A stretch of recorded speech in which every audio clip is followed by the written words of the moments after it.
Di video kali ini, saya mau bahas kenapa Bitcoin harus turun dulu sebelum naik jauh lebih tinggi. Kalau menurut kalian itu penting, silahkan lanjutkan nonton videonya dan jangan lupa like dan subscribe karena itu gratis dan kalian dapat info tiap hari dari saya.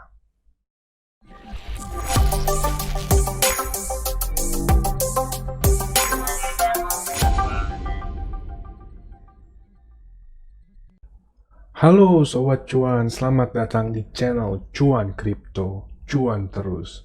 Perkenalkan, nama saya Nico dan saya akan menjelaskan kenapa Bitcoin harus turun dulu sebelum naik jauh lebih tinggi. Alasan yang pertama-tama adalah Bitcoin terlalu parabolik, naik terlalu tinggi Sobat Cuan. Kalau kita lihat dari monthly time frame, kita bisa melihat Bitcoin membentuk pin bar candlestick. Beberapa yang belum tahu pin bar candlestick itu apa. Pin bar adalah menunjukkan seller in control. Atau artinya ini candlestick yang bearish Sobat Cuan. Alasan selanjutnya, sesuatu yang naik terlalu tinggi biasanya nggak bertahan lama. Karena kalau naiknya terlalu cepat, dia nggak bikin pondasi atau base untuk menopang naiknya Sobat Cuan. Kebanyakan abis naik tinggi, orang-orang yang udah membeli sebelumnya, mereka akan take profit dulu dan bikin harganya turun lagi. Alasan berikutnya, Bitcoin membentuk pattern descending triangle. Yang kebanyakan descending triangle itu patternnya menunjukkan bearish. Lalu kita bisa ngelihat Bitcoin drop dari support sebelumnya. Ini lumayan banyak ditopang ya, menopang support ya Sobat Cuan. Bisa ngelihat satu kali jadi resisten, terus jadi support. Yang pertama, kedua, ini yang ketiga, keempat, kelima, keenam, yang ketujuh udah jebol. Dan pas lagi jebolnya diikuti dengan volume yang lumayan besar ya. Jadi itu memvalidasi ini adalah support yang lumayan kuat Sobat Cuan. Lalu selanjutnya kita bisa lihat juga sekarang di Bitcoin time frame 4 jam ini sedang membentuk bear flag. Target dari bear flag ini adalah diukur saat dia breakout. Targetnya di sini bertepatan dengan ada support sedikit di sini. Lalu kenapa saya ngotot sih kenapa Bitcoin harus turun dulu sih? Pertama tuh Bitcoin juga harus meretest support yang masih baru Sobat Cuan setelah breakout di area 24.000 dan bertepatan dengan trendline daily Sobat Cuan. Bitcoin untuk naik lebih tinggi dia harus koreksi dulu area support di antara trendline ini dan support sebelumnya. Lalu kita turun ke time frame lebih kecil. Di 1 jam Bitcoin bergerak di antara channel bear flag ini. Ya kemungkinan menurut saya ini akan mantul sedikit ke area ini, yaitu support yang lumayan besar sebelumnya, ada volume banyak sekali. Lalu Bitcoin drop ke area target dari bear flag tersebut Sobat. Dari sini biasanya saya udah ancang-ancang buat ngambil posisi. Misalkan dia mantul lagi ke area sini, saya langsung pasang posisi short di area sini. Ya semua itu menjadi invalid kalau Bitcoin menembus area ini dan bahkan lebih ke atas area sini Sobat. Biasanya merubah langsung jadi long. Ini berarti Bitcoin langsung naik lagi terus Sobat Cuan. Tugas kita sebagai trader adalah memprediksi dan bereaksi setelah melihat konfirmasi.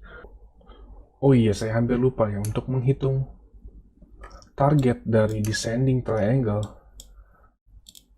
Target biasanya kebanyakan dihitung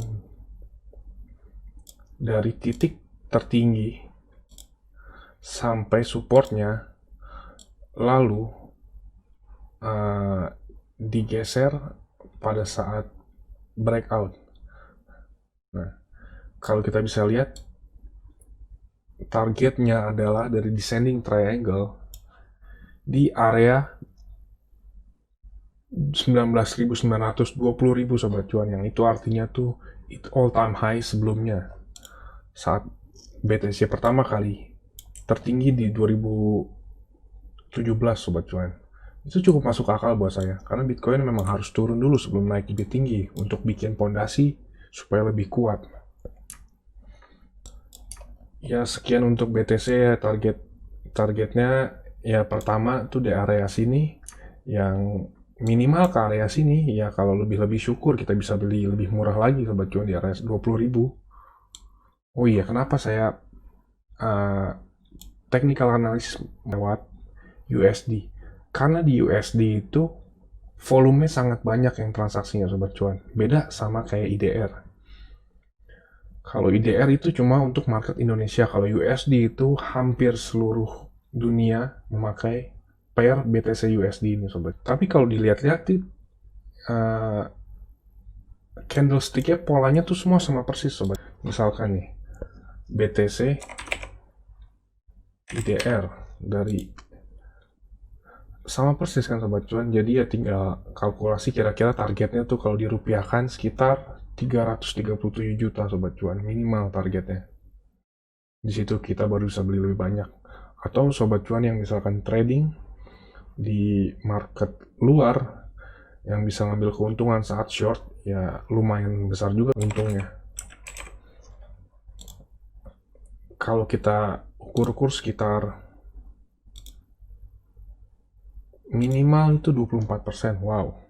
Kalau pakai leverage 10, untungnya 240% sobat cuan. Tapi jangan, itu terlalu beresiko. Sekian untuk BTC USD. Lalu kita lihat setelahnya, koin kedua terbesar menurut market cap, Ether. Ether baru saja kemarin tuh breakout, maksudnya mecahin all time high.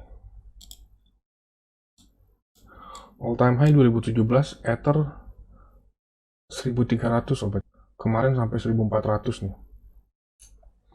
Lalu di reject. Kalau di bahasa stock market, auto reject atas. Mungkin beberapa udah paham ya. Ini resistance. Jadi biasanya dari resistance itu mantul turun lagi sobat cuan. Ya menurut saya tuh Ether harus ya minimal tuh harus koreksi. Saat BTC ikut koreksi, biasanya Ether koreksi juga sobat cuan ke area 780, area sekitar sini sobat cuan, supaya lebih kuat lagi saat breakout selanjutnya. Tapi Ether nih masa depannya sangat cerah sih. Dia jadi emaknya koin dari decentralized finance. Proyeksi saya sih Ether sih untuk tahun 2021 ya sekitar di atas 2000 sobat cuan. Kalau melihat dari Fibonacci kita bisa kira-kira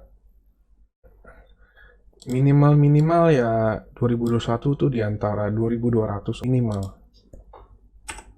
Kalau kita lihat dari Ether berbanding Bitcoin, Ether ini sedang di area resistance.